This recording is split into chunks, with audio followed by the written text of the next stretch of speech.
ভাঙে না বরফ হয়ে গেছে তো এটা ইট হইলো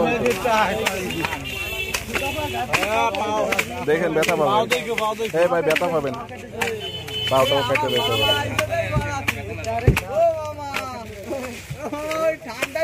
গরম হয়ে গেলে ঠান্ডা বানালাম কথা কথা আসাম না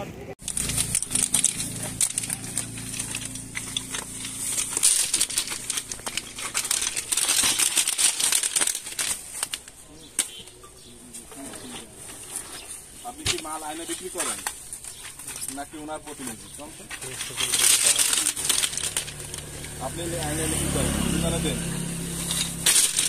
গ্রামের মধ্যে দেন শহরের মধ্যে তো কেউ কেনে না স্কুলের সামনে প্রাইমারি স্কুল